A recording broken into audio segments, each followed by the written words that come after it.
भाग 1 आर्टिकल 1 से 4 तक इसमें हम पढ़ेंगे। भाग 1 में लिखा है संघ एवं उसके राज्य क्षेत्र। इसके आर्टिकल 1 में लिखा है India that is Bharat shall be a union of state. Union मतलब संघ होगा, भारत एक संघ होगा। इससे जो जुड़ जाएगा वो एक बार जुड़ जाएगा, वो उससे अलग नहीं हो सकता है। जैसे इसको कहा गया भारत विनाशी राज्यों का अविनाशी संघ है। और इसी आर्टिकल में भारत और इंडिया दो शब्द बोले गए हैं। पूछा जाए हमारे देश का नाम क्या है, तो संविधान में दो ही नाम मिलते हैं, इंडिया और भारत। हिंदुस्तान शब्द संविधान में है तो नहीं लिखा है। आर्यावर्त कहा गया, नहीं लिखा गया। इसी तरह आर्टिकल 2 इसमें लिखा है नए राज्यों का निर्माण या नए क्षेत्रों को जोड़ने की शक्ति संसद में है। जैसे कि पहले एक सिक्किम राज्य था जो कि भारतीय क्षेत्र नहीं था। इसको 35वें संविधान संशोधन 1974 द्वारा जोड़ा गया और इसे सह राज्य बनाया गया।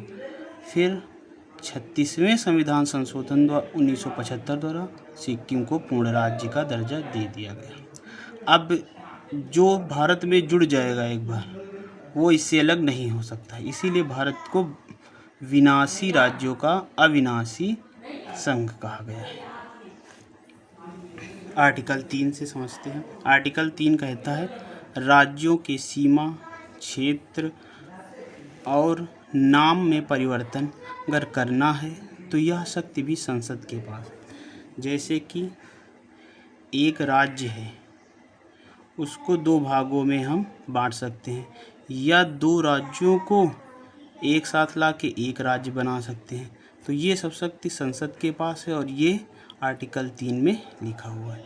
किसी राज्य का नाम परिवर्तित करना है, ये भी आर्टिकल 3 में लिखा है। जैसे पहले एक बॉम्बे प्रांत होता था, जिसको तोड़कर महाराष्ट्र गुजरात अलग अलग दो प्रांत 1 मई 1960 को बनाए गए। फिर उसके बाद यूपी से उत्तराखंड को अलग करके 9 नवंबर 2000 को उत्तराखंड बना।